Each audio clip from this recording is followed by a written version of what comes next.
Bonsoir à tous, c'est une triste, bien triste journée. Le ciel marine et blanc ce matin s'est assombri. Une figure emblématique du club dans une dernière parade aérienne s'est envolée. Dominique Dropsy, à 63 ans, nous a quittés.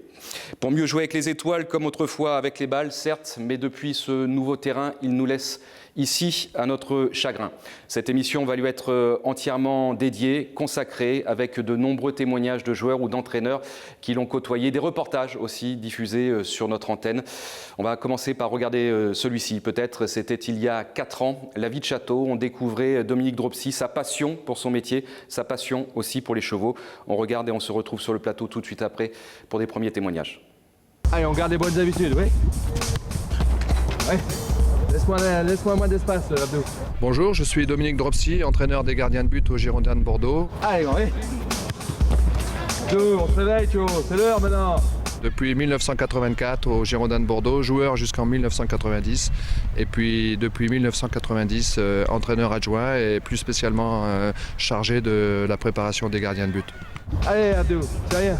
Allez, tout de suite au sol. Partie 2 jours, ça y est, là, au sol. Ah, voilà. J'ai commencé dans un petit club à Hirson, en division d'honneur. J'ai été cadet surclassé, division d'honneur. Après, je suis parti à Valenciennes. À Valenciennes, je suis resté 3 ans. À Valenciennes, j'ai été international militaire, international espoir. Après, je suis allé à Strasbourg, 11 années à Strasbourg, où là, je suis devenu international A. Et participé à la Coupe du Monde en 1978 en Argentine.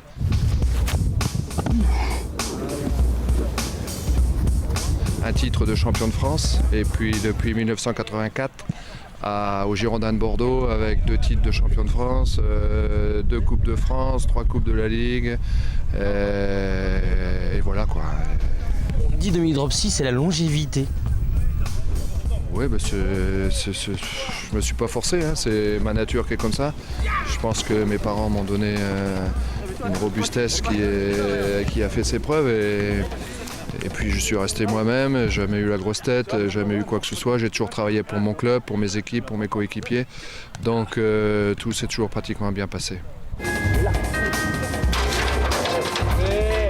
Joué, c'est parti. Là. Et dernier. Là. Bien, cherche bien joué. J'ai 3 gardiens sous ma responsabilité et je dois jour après jour les préparer pour qu'ils soient prêts le jour où on fait appel à eux, le jour où le coach fait appel à eux. Ouais, bien joué.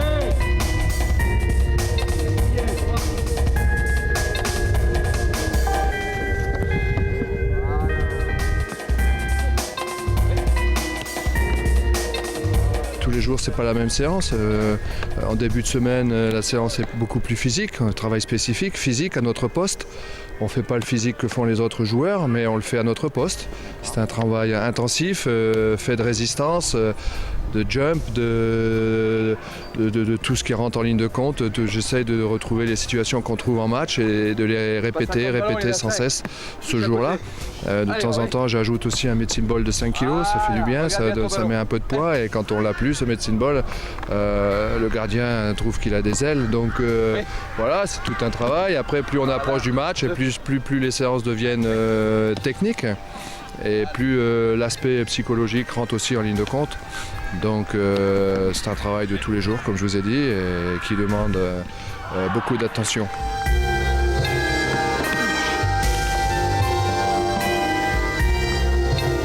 Qu'au départ, il faut déjà avoir certaines qualités et puis après, il faut les travailler, il faut les améliorer.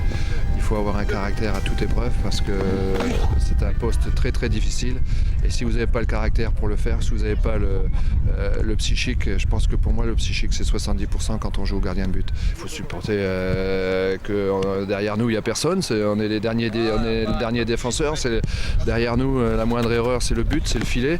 C'est la traduction au tableau d'affichage, le score qui change. Et puis ce qu'on retient d'un gardien de but, il peut faire 10 arrêts extraordinaires, il prend un but entre les jambes, ce qu'on va retenir c'est le but entre les jambes. Donc position très difficile, mais c'est une position qui est comme ça, il faut le savoir et il faut l'accepter et il faut l'assumer. parfait, On ne peut pas commencer à travailler dans le but. Les séances aussi intensives que je fais dans le but sans un travail physique au départ. Donc le travail de footing, le travail d'allonger, tout ça, ils font comme n'importe quel autre joueur. Et seulement après, au bout d'une huitaine de jours, après, je les prends au poste spécifique dans le but. D'accord. Et ce sont des stages qui durent donc, comme vous l'avez vu, une dizaine de jours. Donc on travaille 3 fois par jour, donc on a bien le temps de travailler, on a bien le temps de se préparer. Et tout dépend de ces séances. C'est la base pour le travail qui va venir après dans la saison.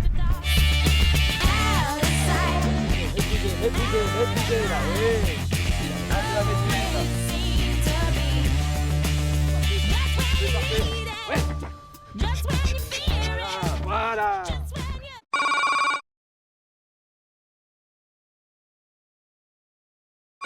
On est à Ludon, chez monsieur et madame Faure. Et c'est là que monsieur César loue les installations pour entraîner les chevaux. Voilà, la magnifique piste, 800 mètres. Et ah ben regardez, ça tourne. Hein. Ils y sont là. Ils y sont les animaux. Je viens me ressourcer, que je viens changer les idées. Recharger les batteries comme on dit quoi. Voilà, ça c'est le... Ici, regardez, on respire, il y a de l'air, magnifique. Voilà, la nature. Regarde, beau cheval noir, fin. Ça va, Domi? Ça va mon yo-yo? Ouais, et toi? Bonjour un poule. Pareil toi. Bonjour, monsieur. Bonjour. Ça se passe bien? Ouais, à part le temps. Ah ouais, mais ça... En vérité, j'ai toujours aimé les animaux. Je suis né, mes grands-parents sont agriculteurs, étaient agriculteurs. Bon, voilà le maître. Et j'ai toujours vécu avec les vaches, les chevaux. J'ai connu, moi, dans le temps où on labourait avec les chevaux. C'est les chevaux qui tiraient les... Monsieur César, le grand César, pas Jules, hein.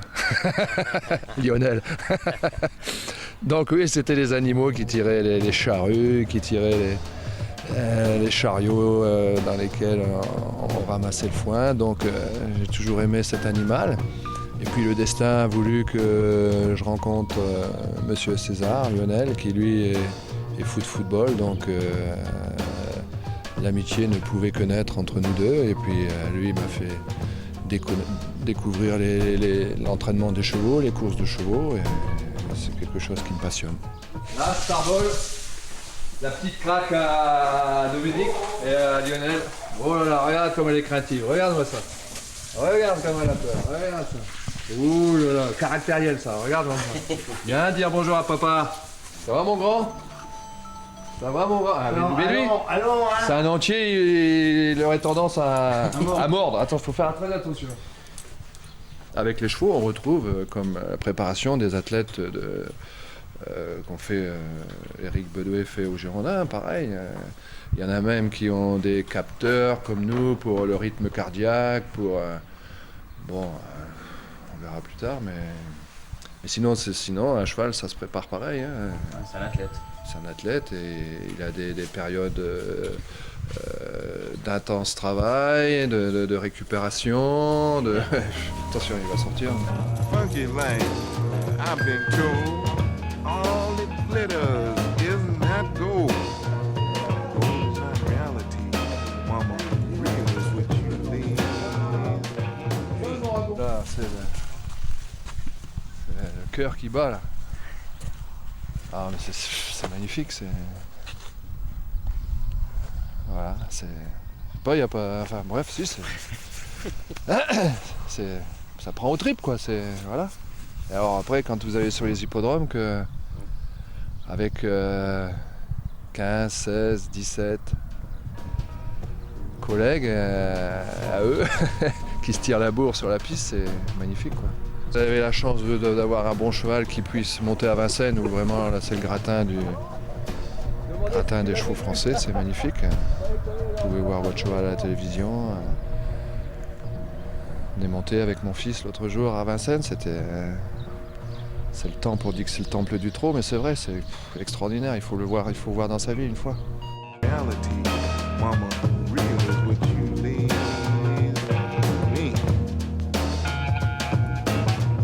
Moi j'ai toujours été un petit peu à part, hein, même dans ce milieu de football où il y a tellement de gens autour de vous. Moi il m'a toujours fallu le calme, le repos, la tranquillité. Et que ce soit dans les 3 clubs que j'ai fait, Valenciennes, Strasbourg et Bordeaux, j'ai toujours recherché cette tranquillité, ce besoin d'espace. Pendant un moment, souvent j'avais un petit bateau et j'allais sur le bassin d'Arcachon à la pêche et ça me changeait les idées. J'ai toujours eu besoin d'espace, voilà, de tranquillité. Je pense qu'au plus c'est le poste de gardien de but qui veut ça, puisque on est tellement sollicité nerveusement que, enfin peut-être d'autres trouvent leurs ressources autrement, mais moi c'était ça. Et donc c'est dans la continuité de mon personnage, quoi. Voilà. Ici, regardez. Là, vous risquez pas d'être embêté par personne. J'ai peut-être trouvé le futur jockey, qui c'est peut-être pas un jockey, ce sera peut-être une jockette, puisque ma fille habite à côté, à Mâcon, et que ma petite fille est folle des chevaux, et souvent je l'amène, je viens avec elle. Et bien sûr à l'arrêt comme ça, à 5 ans, j'ai déjà, avec Lionel, on l'a tenue sur le cheval et elle a l'air d'aimer ça, et peut-être que ça va être la future championne de France des joquettes, la petite Salomé. Mais elle adore ça et je suis fier, je suis content qu'elle aime les chevaux. Et souvent on vient, je vais la chercher et souvent elle vient là et elle adore leur donner du pain, des carottes comme je vous ai dit tout à l'heure. Peut-être qu'on va en faire une joquette, peut-être. Voilà, affaire à suivre. On prépare une course le 24 mars à Beaumont-de-Lomagne. Une course au trot monté, une course d'apprenti. Et donc le travail va aller croissant crescendo jusqu'au 24 mars. Je sais même pas quel jour c'est, mais c'est bon. Si je pourrais y aller ou pas, je sais pas, mais... Mais stressé avant une course ou pas? Ah oui, mais là, c'est ça que je trouve bien aussi, que je retrouve les sensations que j'éprouve dans le football, quoi. Donc c'est une continuité. Et quand vous voyez, ce que vous avez dit tout à l'heure, quand vous voyez votre cheval dans le paquet, là, lui, il est bon, qui de temps en temps passe devant, de temps en temps se met au galop aussi, qui est disqualifié. Et vous avez des sensations fortes de bonheur, de déception, mais c'est ça, c'est la vie. Et quand on fait du sport, c'est comme ça, il faut accepter, c'est bien.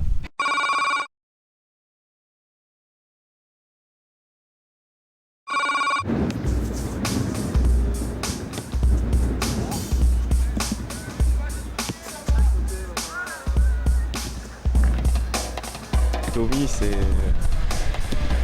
c'est notre coach à nous, quoi. Hein. C'est quelqu'un d'extraordinaire avec qui ça se passe bien et ça rigole tous les jours. Donc voilà, ça rigole tous les jours, mais ça travaille aussi. Donc c'est on va dire l'élément essentiel pour notre réussite à nous, gardiens. Il a l'expérience, aussi bien en tant que joueur, en tant qu'entraîneur. Et puis voilà, il sait accompagner les gardiens, les rassurer. Voilà, il connaît tout de A à Z du poste. Il a plus de 600 matchs, je crois, en Ligue 1, des sélections. Et voilà, il sait ce qu'il fait. Et pour nous, c'est génial de pouvoir travailler avec lui. On sait qu'on peut tout lui demander. On sait que il est à l'écoute. Qu'il peut donner des conseils, voilà, on sait qu'il est là, quoi, tout simplement. La plus grande de ses qualités, c'est, on va dire, le recul sur tout ce qui est pression et tout. On n'entend que lui, hein, sur le terrain. Mais non, mais ça montre son investissement déjà. C'est l'entraîneur, mais il vit comme nous, il vit le match, il vit les entraînements, il a ça dans l'âme, il est comme ça depuis qu'il a commencé, il va arriver à 60 ans et il a ça depuis qu'il est pro, 17 ans.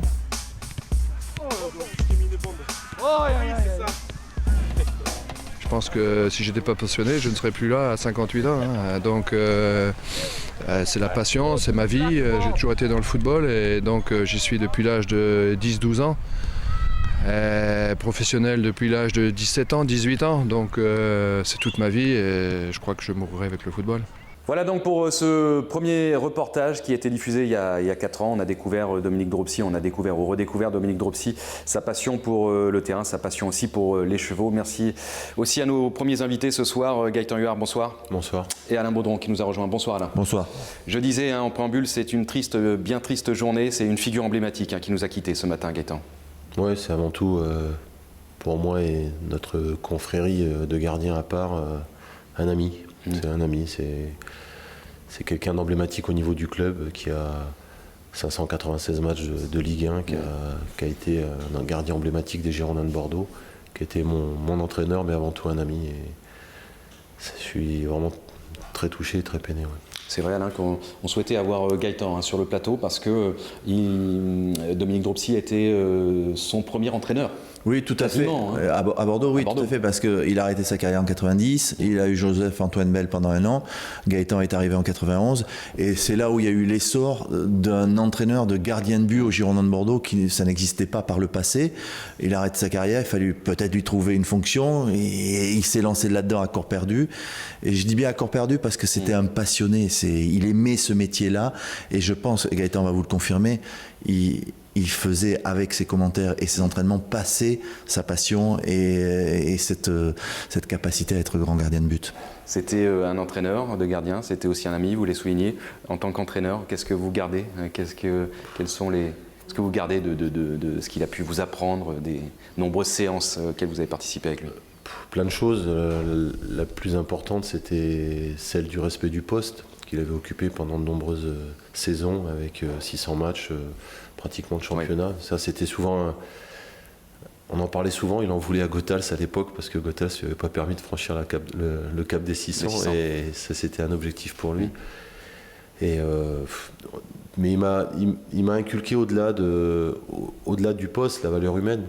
C'était surtout quelqu'un de très humain, quelqu'un qui était très attaché à l'intégrité, et ça il dérogeait pas de cela, et on pouvait pas tricher, on trichait pas avec lui, on était tellement bien, et puis il était à votre écoute, et c'était un affectif, ça on le sait tous, et il jouait beaucoup sur ça, et comme j'en suis un aussi, il arrivait à me faire passer pas mal de messages dans ce sens-là.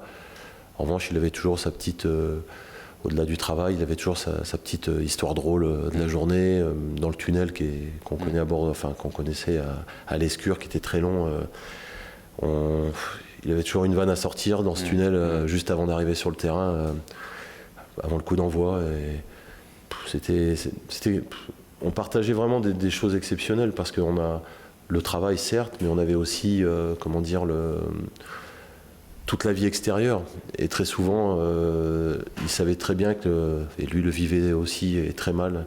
Il savait très bien que la vie, l'entourage était très important et que l'équilibre familial était important pour la réussite du poste, parce qu'on est un poste sur la concentration, on ne vit que sur la concentration et on ne peut pas se permettre d'avoir des choses qui nous perturbent dans la concentration. Donc effectivement, quand on avait extérieurement au football des problèmes, on les évoquait souvent parce qu'on avait des complicités, parce lui avait des vécus de ce côté-là et nous on avait des moments dans ce sens-là. Donc il y avait plein de choses. Après, la transpiration, la sueur, le travail quotidien, c'était que du plaisir et que du bonheur. Il était toujours à l'écoute, ça c'était important, parce que Domi était toujours à l'écoute de ce qu'on faisait. Quand il fallait bosser, on bossait. S'il sentait qu'on n'était pas bien, fatigué, on travaillait en qualité plus qu'en quantité.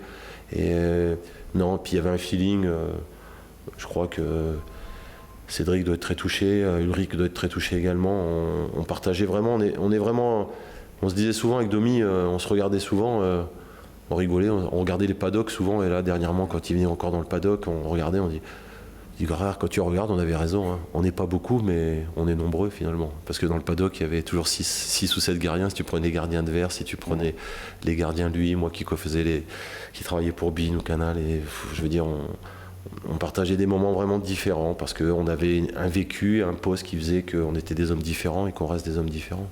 Alain, on l'a côtoyé pendant 6-7 ans, pour ma part, vous un peu plus.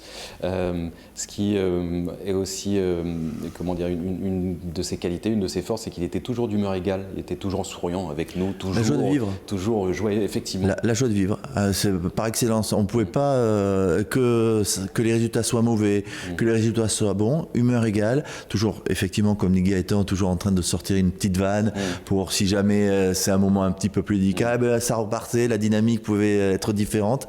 Vraiment, la joie de vivre, moi, il m'a marqué par rapport à ça. Bon, j'avais pas les mêmes rapports que Gaëtan Huard, il ne m'entraînait pas, mais je l'ai côtoyé dans les avions de retour, dans des discussions d'avant-match, pour l'avoir invité également pour la radio. Mais on sentait à travers ces mots une vraie passion et une joie de vivre. Et quand il nous disait « Ah, vous avez vu, il y a eu match nul, 0-0. Pour qui ?» Voilà, même si on n'était pas bien, hop, c'est la petite vanne qui permet de dire allez, c'est reparti. Et ça, je ne l'oublierai jamais. Ouais, puis on se souvient de ces longues séances d'entraînement, nous aussi avec Cédric Carasso ou d'autres, où il était toujours en train de les galvaniser, toujours en train de les mobiliser, toujours en train de les encourager. Et pas père fouettard, parce qu'il y a des entraîneurs des fois qui sont père fouettard parce que le boulot est mal fait et tout. Ouais, il était à l'écoute. Voilà, il était à l'écoute, il savait quand ça allait pas. Mais pourquoi ? Parce qu'il était gardien de but et il sait par quel moment un gardien peut passer la difficulté ou la facilité dans un entraînement ou dans un match. On peut aussi rappeler son palmarès, 3 titres de champion de France, 3 Coupes de France, des demi-finales de Coupe d'Europe, une dizaine de sélections avec l'équipe, 17 sélections, une vingtaine de sélections avec l'équipe de France. On rappelle qu'il a été champion de France avec Strasbourg avant de venir à Bordeaux. Oui, en 79. Oui, c'est juste avant d'arriver à Bordeaux. Après, il enchaîne avec des titres avec les Girondins. Vraiment, c'est une figure marquante du football professionnel et en particulier des Girondins. Gaëtan, on pense bien évidemment aussi à Suzon, sa compagne, et puis à ses 2 enfants. Ouais, Suzon avec qui je textais relativement souvent à me donner des nouvelles. Là, j'en avais pas, j'étais parfois inquiet.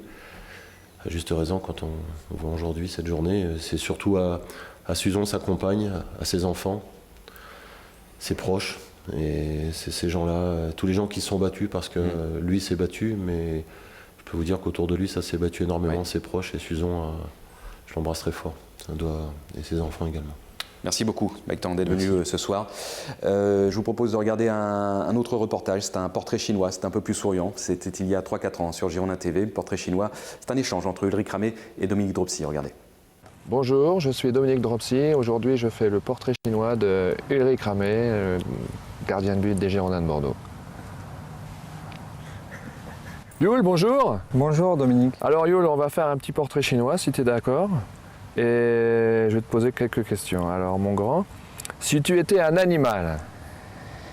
Un tigre. Un tigre ? Oui. Ouh là là. Et pourquoi un tigre ?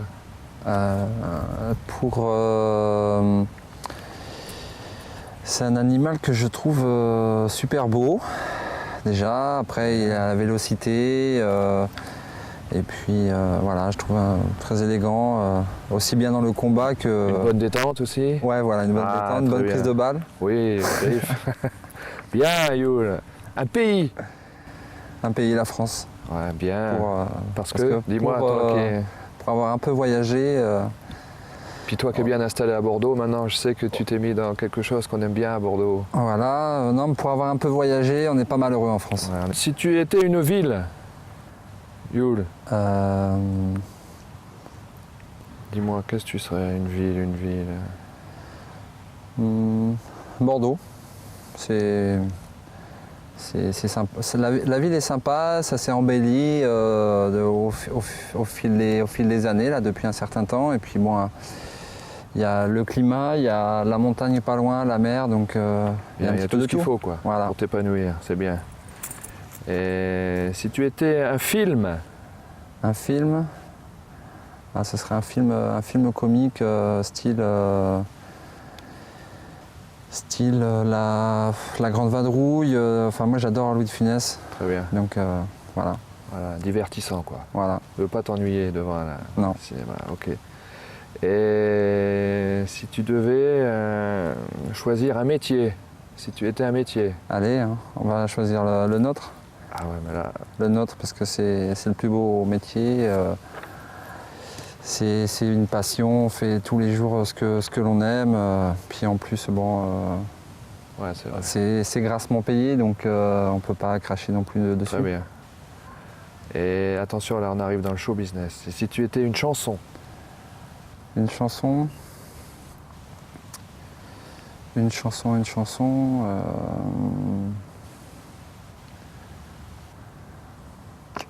Ça coince là. Hein. Qui t'aime bien, qui t'aime bien. Ouais, ils feront le montage. Ouais. Allez, une chanson. Une chanson. Pas que c'est que t'aimes bien. De Palmas, Johnny. C'est bon. C'est bon. Autre chose. On passe? On peut revenir après.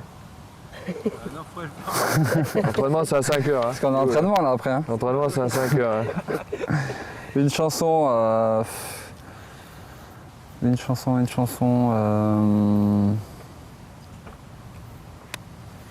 Rocky Raccoon. Chanson? Je sais pas comment tu l'appelles. Allez, la dernière de Moby. Le titre, je sais plus. Le titre on cherchera. Mais la dernière de Moby, voilà. Ok. Là ça va être plus facile pour toi Youl, je suis sûr. Un plat. Un plat. Dis-moi. Non? Petite. Accompagné d'un bon vin. D'un bon Bordeaux. Un plat. Allez.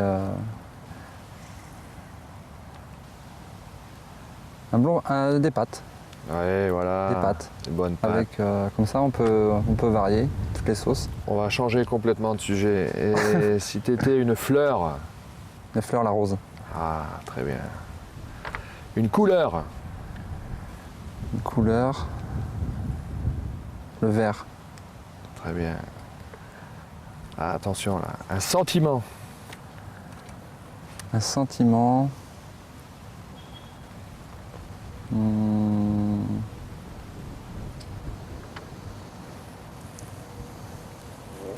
Je peux souffler, non?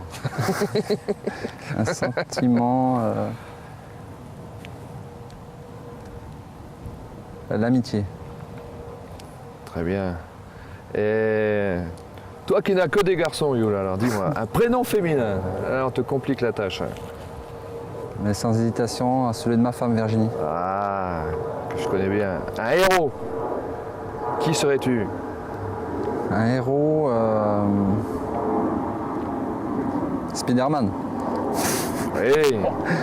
Il bondit partout, tu vois. Très bien. Allez, on continue alors. Un acteur ou un chanteur? Acteur. Tu connais la guitare. Moi, j'ai une guitare. Là. Acteur. Français, étranger. Comment il s'appelle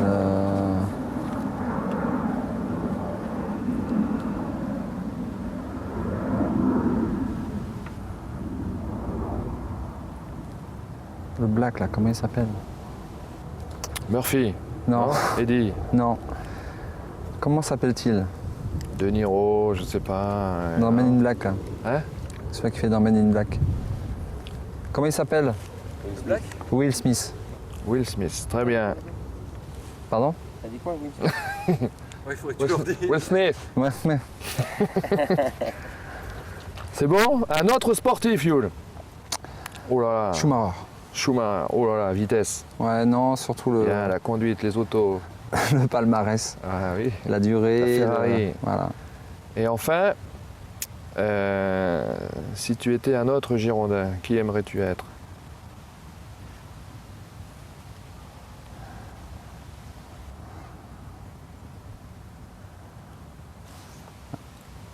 Un Dropsy. Ah, tu me flattes beaucoup, mais enfin. Non. Il a le droit?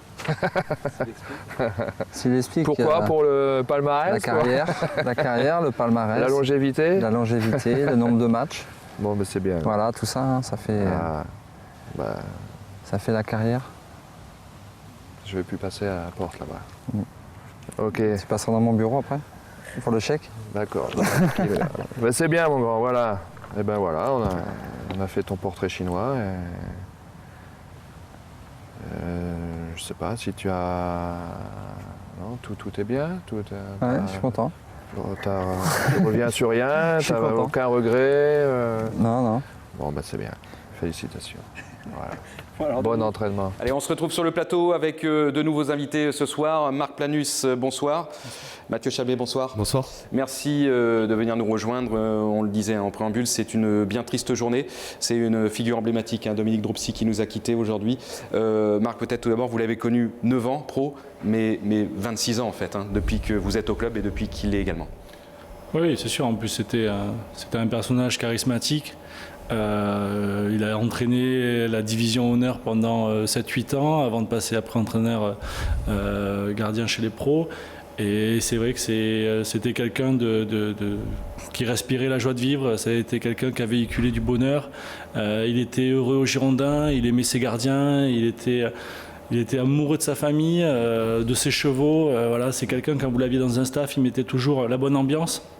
Il avait toujours le mot juste. Et aujourd'hui, c'est vrai qu'on perd une icône, un emblème de notre club. Et en tout cas, je voudrais adresser toutes mes condoléances à sa famille parce que c'est des gens que j'ai côtoyés pendant très longtemps. Et je suis déçu pour eux parce que c'était vraiment quelqu'un de bien et on perd vraiment un atout pour l'image du club. C'est vrai qu'il était entraîneur des gardiens. Mathieu, un poste que vous n'avez pas occupé, bien évidemment, mais il était aussi présent tout le temps au sein du staff et c'était aussi un grand professionnel, mais un homme bien, quoi. Un homme très bien. Là. On a eu la chance de pouvoir le côtoyer, nous, à l'intérieur des vestiaires. Je peux vous dire que des personnes comme ça, on en a rarement vu, rarement connu. La bonne humeur, comme le disait Marc, la bonne humeur tous les jours. J'ai pas vu une fois faire la gueule. Qui était toujours positif. Qu'on ait des résultats, qu'on ait moins de résultats. Il amenait toujours cette positivité qui était essentielle pour nous. Et c'est vrai qu'on a vécu de grands moments. On a eu la chance de vivre des grands moments et c'est ce qu'on va essayer de se souvenir. Toutes mes condoléances aussi à sa famille. Je pense que c'est des gens très appréciables à son image et qu'on a côtoyé pendant des années aussi. Et vraiment, c'est vraiment des gens bien. Et comme le disait Marco, on parle vraiment une icône, quelqu'un de très respectable.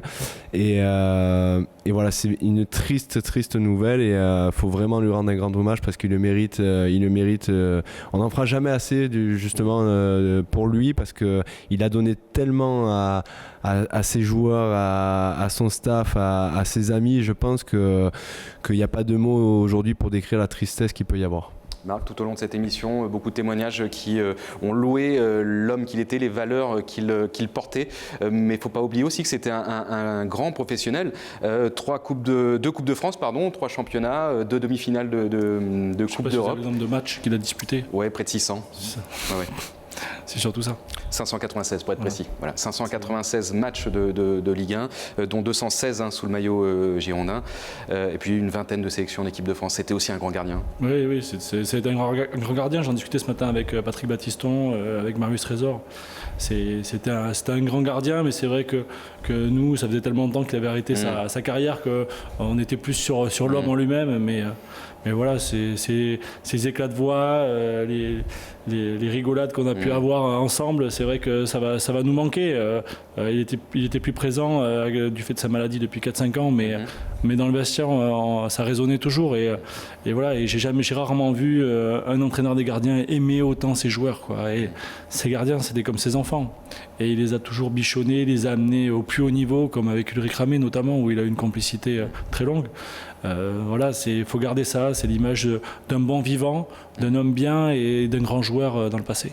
Et c'est vrai que Gaëtan, pour souligner sa personnalité, nous expliquait que dans le tunnel de Chabandelmas, ce long tunnel, il avait toujours une petite vanne à sortir, soit à lui, soit même aux arbitres des fois, juste avant, pour un peu détendre l'atmosphère. À tout le monde, les petites vannes, c'était au quotidien. Ouais, c'était au quotidien, on le croisait, tu peux être sûr qu'il nous racontait une petite blague, et que ça soit à l'entraînement, que ça soit avant le match, à la mi-temps des matchs, il avait toujours le sourire, et c'est vrai que pour nous, c'était très agréable de l'avoir, et il correspondait très bien à l'image du club.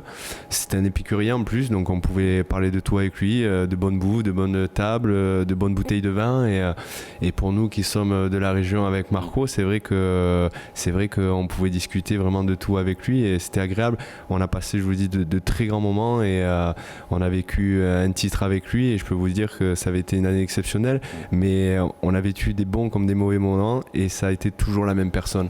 Et c'était quelqu'un de très franc en plus, qui nous disait toujours la vérité. Des fois elle était bonne entente, des fois moins bonne, mais c'était toujours pour pousser le joueur à aller le plus haut possible. Et voilà, c'était quelqu'un de très attachant, je vous dis. Vraiment, il n'y a que du positif à dire de cette personne qui va énormément nous manquer aujourd'hui. Merci Mathieu Chalmé d'être venu ce soir dans cette émission pour témoigner votre affection. Merci Marc Planus, merci de vous être libéré également pour vivre avec nous ces instants un peu douloureux. La disparition, je vous le rappelle, donc de Dominique Dropsy ce matin à l'âge de 63 ans. Je vous propose de regarder ce reportage, un reportage diffusé sur W9. C'était il y a 7-8 ans où Dominique Dropsy nous raconte son arrivée sur Bordeaux, ses premiers pas avec ce maillot au scapulaire. Je me souviens surtout de ma première nuit, la veille du match contre Toulouse.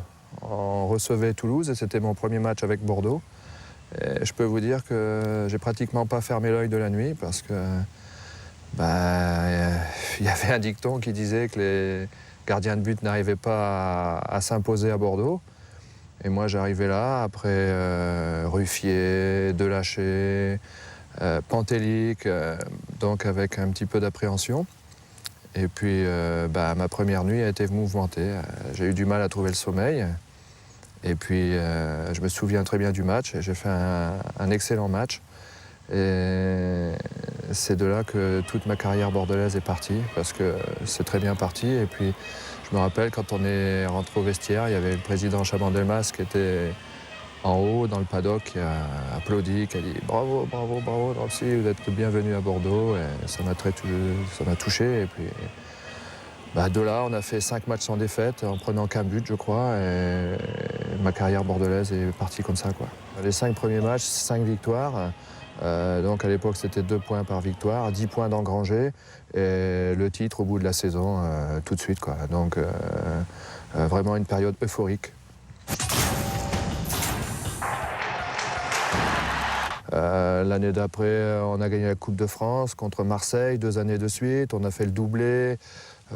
Les 6 ans puisque je suis arrivé en 84, les 6 ans que j'ai joué ici à Bordeaux, on a terminé tous les ans dans les 3 premiers, quoi. Tous les ans, on jouait une place européenne, on jouait un titre, on jouait une coupe, 2 demi-finales de Coupe d'Europe, dont une des champions, contre la Juventus de Turin. Donc une période vraiment euphorique dont tous les gens se souviennent ici et sont toujours amoureux de cette période. Le premier match de Coupe d'Europe que j'ai joué ici contre Bilbao avec Bordeaux, nous avions gagné ici 3-2 et pas grand monde donnait Bordeaux vainqueur au match retour ou tout au moins qualifié. Et moi j'avais dit au président belge, j'avais dit mais président, vous en faites pas, là-bas je prendrai pas de but, je vous donne ma parole que là-bas il faudra qu'il soit fort pour me marquer un but. Alors, le président qui ne me connaissait pas trop a dit « Qu'est-ce que c'est que ce garçon hein, Et puis à Bilbao, nous avons réalisé le match parfait, dont moi, et on a fait 0-0. Et c'est le meilleur souvenir de ma carrière, quoi. Je n'ai pas pris de but, j'ai fait un match exceptionnel. Et après le match, il y a le président Bess qui est venu me taper sur l'épaule, qui m'a dit « Mais toi, Dropsy, je ne te connaissais pas bien, mais déjà, je peux dire que tu es un homme d'honneur. » Et on est toujours restés liés, on est toujours... depuis ce temps-là avec le président Bèze, il m'a toujours dit mais toi si tu resteras au club, des hommes comme toi j'ai besoin de toi, quoi. Donc c'était un excellent souvenir, c'est en plus une anecdote avec le président Bèze.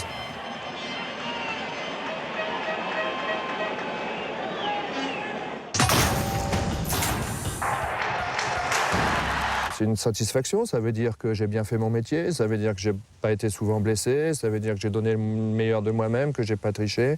Parce que quand vous trichez, vous pouvez pas être là présent tous les week-ends. Ça veut dire que dans toute ma carrière, j'ai loupé 7 matchs. En 20 ans, j'ai loupé 7 matchs de première division, donc c'est pas beaucoup, parce que j'ai eu la main cassée.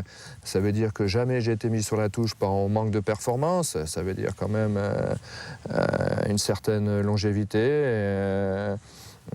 Pas beaucoup de blessures et puis surtout des performances qui devaient être bonnes puisque on ne fait pas une carrière comme ça si on est mauvais, quoi. Et c'est une satisfaction personnelle, c'est ça, c'est d'avoir donné du bonheur aux gens, de ne pas avoir triché pour ces gens. C'était aussi, pour moi, quand je mettais le pied sur un terrain, c'était un respect pour ces gens-là qui venaient m'applaudir, qui venaient applaudir l'équipe. Donc il fallait respecter ces gens qui payaient leur place, qui venaient encourager leur équipe. Et ça a toujours été, pour moi, ce sentiment qui a prédominé. Allez, retour sur le plateau et pour conclure, on voulait s'entourer de grandes personnalités du football français qui ont bien connu Dominique Dropsy. Marius Trésor, bonsoir. Bonsoir. Patrick Battiston, bonsoir. Bonsoir. Merci de nous avoir rejoints donc, en cette journée bien triste, je le disais en préambule. C'est une grande personnalité du football girondin, français, girondin en particulier, qui nous a quittés ce matin. Patrick, vous avez joué avec Dominique en équipe de France et ici à Bordeaux, bien sûr. Oui, on a joué en tous les cas de nombreuses fois avec les Girondins de Bordeaux. On a obtenu de très jolis titres et on a fait un parcours magnifique, tant sur le plan sportif que sur le plan relationnel avec une équipe, on peut dire, de très bons copains. Ouais, c'était formidable. Il a porté à 216 reprises le maillot des Girondins de Bordeaux, Dominique Dropsy, ou un peu plus, non, 216, voilà, c'est le chiffre sur les à peu près 600. Il a porté 600 fois un maillot de Ligue 1, Dominique Dropsy un tout petit peu moins. Marius, vous l'avez connu bien sûr à Bordeaux, mais plus comme ami et comme joueur en équipe de France. Ah oui, bon, quand j'ai connu Doumé en équipe de France et quand il est arrivé en 84, saison 84-85, je mettais un terme à ma carrière. Donc on s'est côtoyé au sein des Girondins et on a lié des liens d'amitié très solides. Jusqu'à présent, les réveillons, et je pense que ça va être un peu plus triste. On les passait ensemble et on passait des moments extraordinaires. Lui, toujours, il arrivait à me choisir des bonnes petites bouteilles de vin. Moi, on échangeait, je lui passais un petit cubi d'amoiseau de temps en temps. Donc non, mais c'était vraiment des liens très forts qu'on avait tous les deux, et de savoir que maintenant c'est fini, ça fait très mal. Ouais.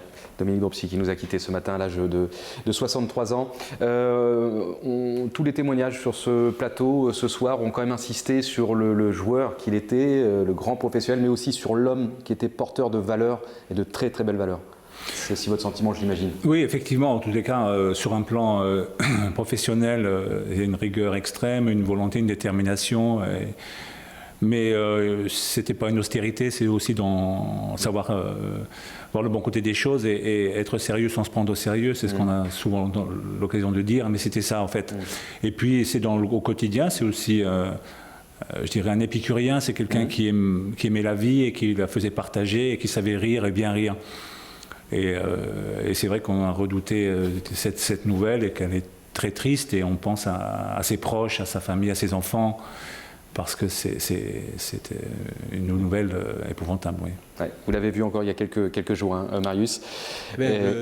Susan, sa compagne, m'avait envoyé un petit texto me demandant pour rester à la maison s'il y avait possibilité, en voyant avec le club, qu'il ait de survêtements. Et j'ai été agréablement surpris de rencontrer lundi Laurent Blanc, qui était venu lui faire un petit coucou. Il y avait son fils Damien et aussi sa fille Amélie. On a passé une heure et demie ensemble avec lui.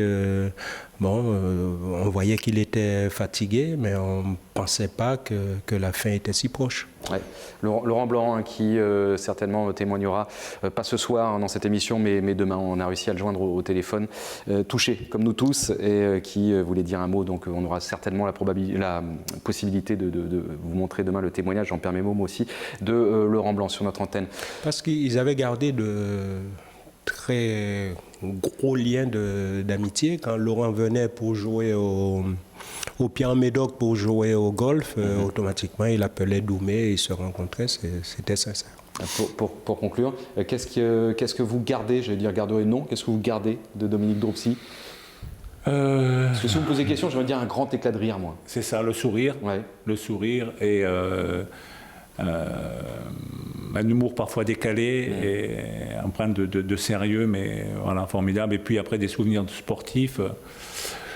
Je dirais, nous avons joué un match de Coupe d'Europe contre Bilbao. On avait fait 3-2 à domicile et j'avais commis une erreur. On avait une erreur d'appréciation tous les deux et l'attaquant avait marqué un but. Donc on était à 3-2, 1-0 on était éliminé et nous avons joué à San Mamés dans un stade et on a réussi à faire 0-0. Et moi j'étais très content d'avoir fait avec l'équipe, avec Dominique, ce 0-0 qui nous a amené en demi-finale de la Coupe d'Europe. Donc sur le plan sportif, ça c'était quelque chose de très très fort. Marius, un mot, qu'est-ce que vous gardez de Dominique ? Déjà, son amitié, je le conserverai toujours. J'ai parlé tout à l'heure des moments qu'on a pu passer ensemble, tous les réveillons. C'était quelqu'un que Patrick l'a dit, hein, qui aimait la vie, qui était jovial, qui est toujours souriant. Moi, je l'ai toujours vu comme ça. Donc, comme je dis, ça va beaucoup me manquer de savoir que ces moments-là, je ne pourrai plus les vivre avec lui. Merci beaucoup, Marius Trésor. Merci beaucoup, Patrick Battiston, d'être venu ce soir dans le Clubhouse. Merci à vous de nous avoir suivis. Cette émission lui était bien naturellement dédiée et consacrée. Mais toute la semaine, on aura d'autres témoignages. Et nos pensées vont bien évidemment à Suzon, sa compagne et à ses 2 enfants, Damien et Amélie. Et aussi les petits-enfants. Et les petits-enfants. Parce qu'il en avait. Exactement. C'est la fin de cette émission. On se retrouve demain soir à 19h15. Bonne soirée. Bye bye.